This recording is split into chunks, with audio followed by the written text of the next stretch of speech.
akan melihat bagaimana kontrol proporsional, integral, dan derivatif akan berdampak kepada respon sistem. Yang pertama, dari power supply. Power supply ini akan menyuplai catu daya ke beberapa alat praktikum. Pertama, power supply ini memiliki tiga tegangan referensi. Yang pertama plus 15 volt, yang kedua 0 volt atau bisa disebut ground, yang ketiga negatif 15 volt. Pertama, plus 15 volt ini disambungkan ke plus 15 volt touch shock. Selanjutnya, ground dari power supply disambungkan juga ke ground touch shock. Lalu negatif 15 volt disambungkan ke negatif 15 volt touch shock. Selain itu, power supply juga akan mencatu daya ke PID unit. Sambungkan plus 15 volt plus 15 volt PID unit.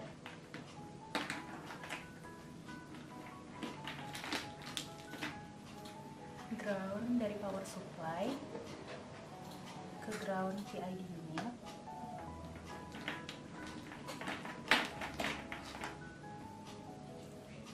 Dan negatif 15 volt ke negatif 15 volt PID unit. Setelah itu, dapat kita lihat dari diagram blok, input akan masuk ke op-amp. Oleh sebab itu, data dari atenuator akan menjadi input op-amp. Begitu pula, taco kan akan masuk ke op-amp, maka taco akan menjadi input op-amp. Lalu keluaran dari op-amp akan menjadi input PID.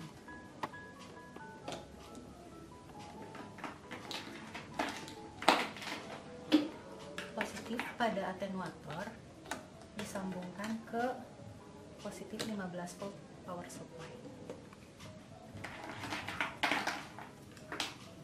Dan groundnya disambungkan juga ke ground power supply.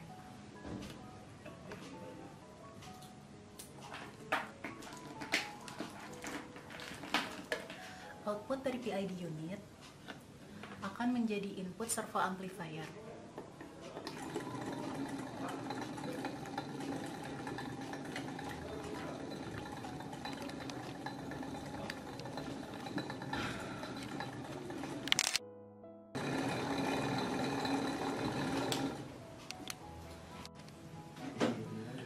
Tegangan positif 15 volt dari servo amplifier akan disambungkan ke positif 15 volt op-amp. Begitu pula dengan ground dari servo amplifier akan disambungkan ke ground op-amp.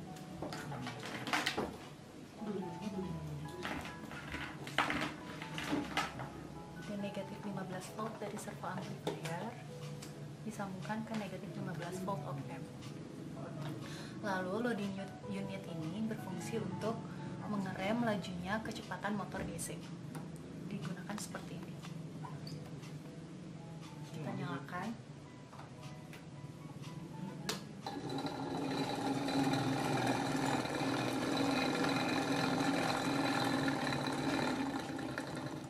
Dapat kita lihat bahwa atenuator ini kan sebagai penguat atau gain. Oleh sebab itu, di sini terdapat skala 0 sampai 10 pada atenuator. Oleh sebab itu, skala di sini semakin meningkat, maka kecepatan motor DC akan semakin bertambah. Ini dari 0 ke 1, 2, 3, 4, 5, 7, 8, 9, 10. Kontrol proporsional ini kita tahu bahwa fungsinya adalah untuk memperbaiki respon transient sebuah sistem.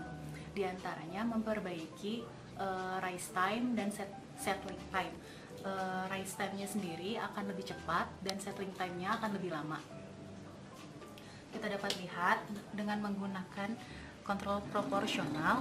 Dari sini pada kontrol proporsional ini terdapat skala 0,1 sampai 1,1. Kita lihat kalau apabila saya set kontrol proporsional ini di 0,1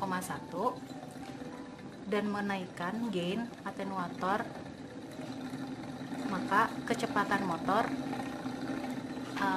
akan lebih cepat, namun responnya lebih lambat. Apabila saya menaikkan skala proporsionalnya menjadi lebih besar di angka 5, misalnya 0,5, maka dari 0 ke 1 dan kedua, kecepatan motor menjadi jauh lebih cepat.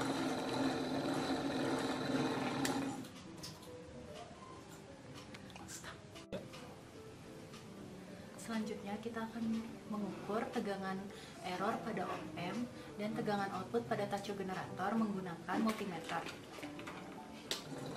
Kita set gain pada atenuator di angka 2 dan proporsional pada angka 0,6. Cara mengukurnya adalah menggunakan multimeter.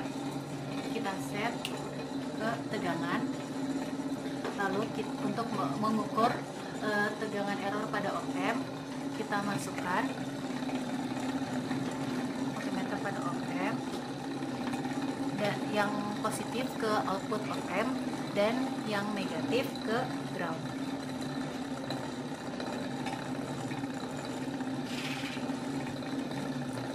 Dapat terbaca.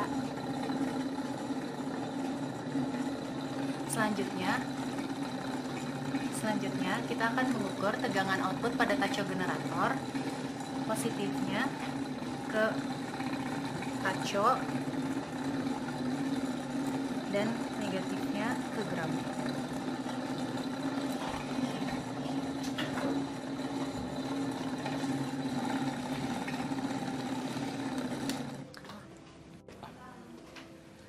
Selanjutnya, setelah kita melakukan percobaan menggunakan kontrol proporsional saja, kita akan melakukan percobaan menggunakan kontrol proporsional dan integral. Mengapa kita menggunakan kontrol integral bersamaan dengan kontrol proporsional? Karena dari sifat kontrol integral yaitu menghilangkan error steady state, namun ada kekurangannya, yaitu rise time-nya lambat. Sedangkan sifat dari kontrol proporsional dia mempercepat waktu rise time. Oleh sebab itu, kontrol proporsional akan menutupi kekurangan kontrol integral. Kita akan melakukan percobaan. Kita akan mengeset pada PID unit input untuk kontrol proporsional di in dan kontrol integral di in juga.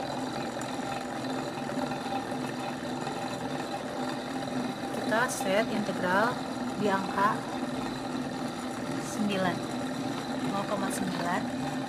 dan kontrol proporsional di 0,6. Lalu kita akan ukur tegangan error pada op-amp, output op-amp.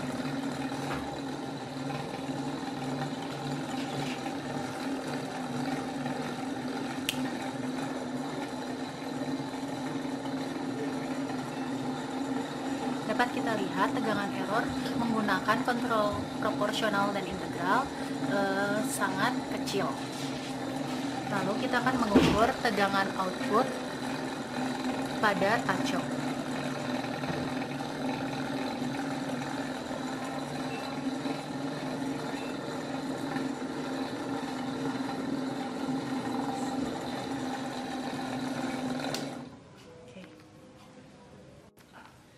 Selanjutnya, terakhir kita akan melakukan percobaan dengan kontrol proporsional, integral, dan derivatif.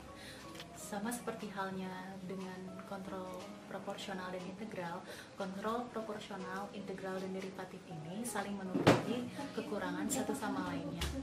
Oleh sebab itu, respon terhadap sistem akan lebih baik.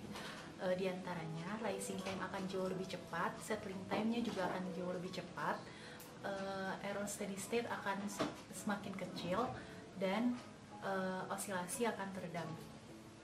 Kita akan mulai percobaannya. proporsional dari out akan in dan integralnya di in. Begitu pula juga dengan derivatifnya. Kita akan lihat. Kita akan set di derivatif di angka 12 dan integral di 0,9, proporsional di 0,6. Kita akan hitung tegangan error pada op-amp menggunakan multimeter.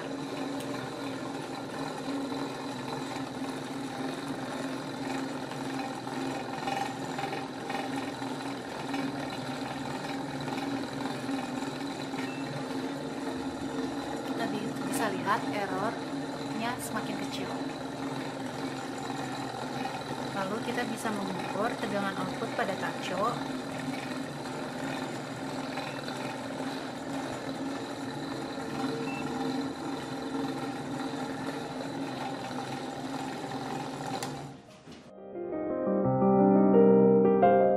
Kita mengambil input dari atenuator, lalu outputnya dari tacho.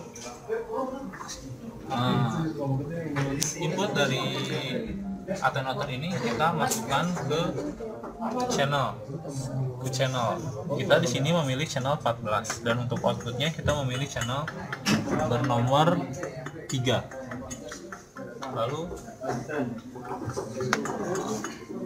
selanjutnya kita buka saja aplikasi DeckView-nya. Nah, pada saat muncul di layar seperti ini, maka kita pilih channel-channel yang kita gunakan dalam DeckView untuk diaktifkan. Di sini channel 7 kita nonaktifkan karena kita tidak pakai. Channel 14 kita pakai dan channel 3 kita pakai. Sudah 2 channel. Lalu acquisition setupnya, source-nya kita pakai immediately dan source-nya kita pilih manual stop. Lalu selanjutnya muncul display seperti ini. Ini merupakan display page dari DeckView itu sendiri. Nah, langkah selanjutnya adalah copy semua channel yang kita gunakan kepada display speed-nya, channel 3 dan channel 14. Lalu setelah itu kita akuisisi data, maka akan muncul tampilannya.